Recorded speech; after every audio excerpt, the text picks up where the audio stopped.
Assalamualaikum warahmatullahi wabarakatuh. Waalaikumsalam. Langsung saja Ustaz namanya mengenai tentang sutra, dimana kalau spray ya dan kelambu itu memakai bahan sutra, sedangkan yang memakainya bukan hanya perempuan tapi laki-laki juga sama. Itu hukumnya gimana? Yang kedua mengenai tentang kesombongan, apakah boleh kita melawan orang-orang yang berbuat sombong dengan kesombongan lagi? Terima kasih. Wassalamualaikum warahmatullahi wabarakatuh. Waalaikumsalam. Waalaikumsalam warahmatullahi wabarakatuh. Ada dua pertanyaan. Pertama, apakah boleh memakai spray dan kelambu dari sutra? Ya, maka jawabannya haram. Ini termasuk daripada keumuman hadis riwayat Bukhari Muslim tadi, la talbasul harir walad dibaj. Janganlah kalian memakai pakaian. Yang dimaksud pakaian itu ya baju, celana, sarung, peci.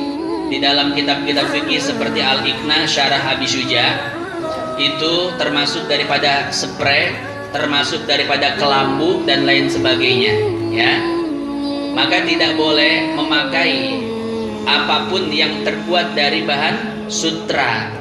Seperti tadi kita jelaskan, yang mana sutranya itu 100% atau lebih banyak daripada bahan yang lainnya, ya. Ya. Produksi boleh, tidak jadi masalah, ya. Ya, yang tidak boleh itu digunakan.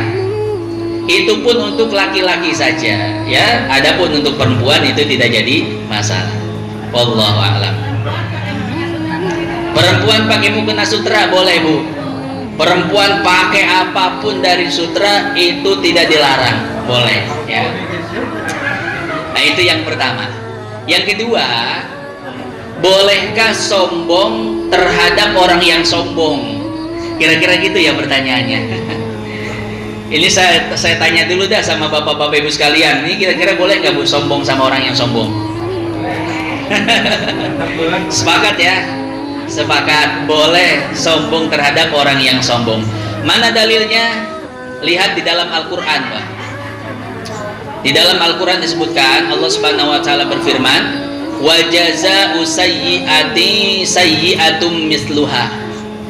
Dan balasan keburukan itu adalah keburukan yang setimpal, ya. Itu ayatnya. Kemudian hadisnya, hadis riwayat Muslim, al mustabbani ma qala fa'alal badi ma lam ya'tadil madlum.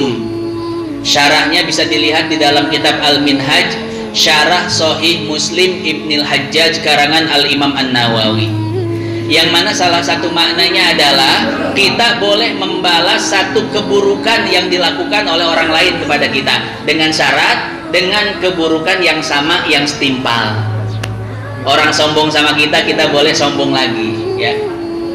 Kemudian di dalam kitab Al-Bariqah Al-Muhammadiyah fi Syarhit Tariqatil Muhammadiyah Wasyari'atin Nabawiyah karangan Syekh Muhammad Mustafa Al-Khadimi. Di sana ada beberapa ungkapan ulama, salah satunya Imam Syafi'i. Kata Imam Syafi'i, takabbar alal mutakabbir marrotain. Sombonglah terhadap orang yang sombong 2 kali. Artinya apa? Artinya kata Imam Syafi'i, ya, kalau sombong terhadap orang yang sombong itu harus lebih sombong lagi. Itu Imam Syafi'i. Imam Abu Hanifah mengatakan adlamuz zalimina man tawaddu'a liman la yaltafit ilaih. Sepaling-paling zalimnya orang yang zalim, artinya sepaling-paling bodoh orang yang bodoh adalah orang yang rendah hati, orang yang tawadu terhadap orang yang sombong. Maka depan orang yang sombong itu tidak boleh tawadu. Kenapa? Tawadu rendah hati itu di depan orang yang rendah hati juga. Depan guru-guru, depan para ulama kita jangan sombong, Pak, wajib rendah hati. Tapi depan orang-orang yang pecinta dunia, bangga dengan dunianya, tidak doyan dengan akhirat, dia sombong, takabur. Maka apa? Kata Imam Abu Hanifah, ya, maka orang bodoh, orang yang tawadhu, rendah hati di depan orang yang sombong. Ya, maka ada sebuah ibarat at-takabbur alal mutakabbir sedekah. Takabur atau sombong terhadap orang yang takabur, terhadap orang yang sombong adalah sedekah. Ya, sombong terhadap orang yang sombong adalah sedekah. Itu perkataan ulamanya ya. Terakhir saya kasih cerita, Pak. Ini ada cerita di dalam kitab Siyar A'lamin Nubala. Ini karangan Al-Imam Az-Zahabi. Al-Imam Az-Zahabi itu ulama Damaskus, Syria. Wafat pada tahun 748 Hijriah. Ya. Di dalam kitabnya itu disebutkan biografi setiap orang besar, baik ulama atau tidak, dari zaman Nabi sampai tahun 700-an itu ulama-ulama ada semua di situ. Dari zaman sahabat, tabi'in, tabi'ut tabi'in dan lain sebagainya. Ada semua biografi ulama di situ. Nah, Al-Imam Az-Zahabi ketika menyebutkan biografi Al-Imam Abdul Razak As-San'ani. Ini Abdul Razak adalah Al-Muhaddisul Kabir, muhadis besar, Pak. Ya, gurunya Imam Ahmad bin Hambal, Ishaq bin Rawai, Ibnu Ma'in dan lain sebagainya. Ya, ini orang Yaman, Pak.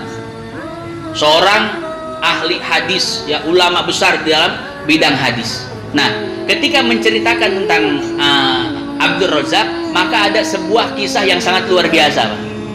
Jadi satu ketika, ya, Abdul Razak berkumpul dengan Imam Ahmad bin Hambal dan Imam Ishaq bin Rahawai.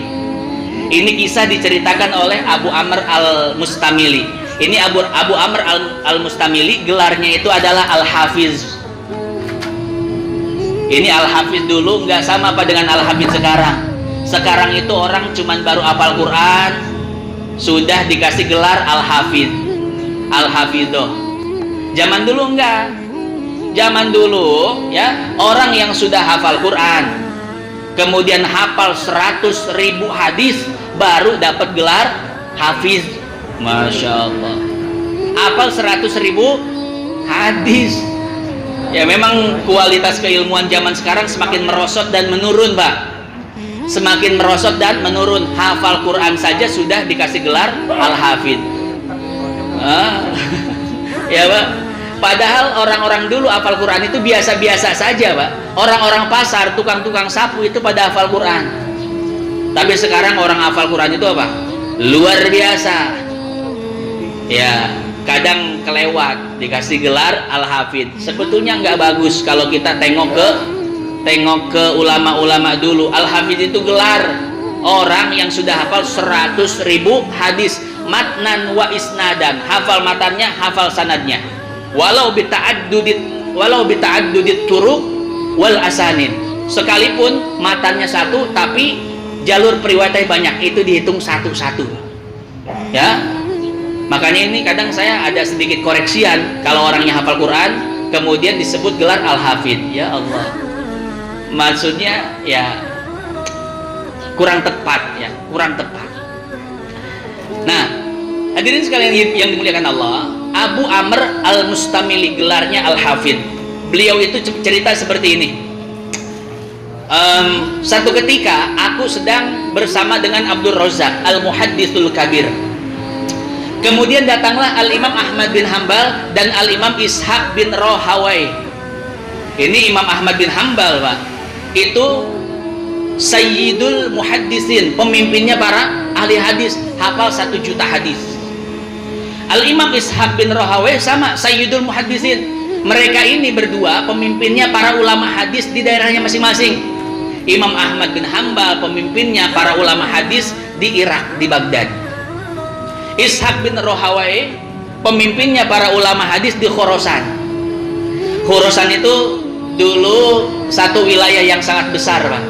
Sekarang itu terpecah menjadi 5 negara, ya. Iran, Uzbekistan, Afghanistan, Turkmenistan dan Tajikistan, ya. Nah, ini terpecah menjadi 5 negara. Dulu 5 negara ini adalah satu kawasan yang sangat besar yang disebut dengan Khorasan. Ini sama dengan Syam.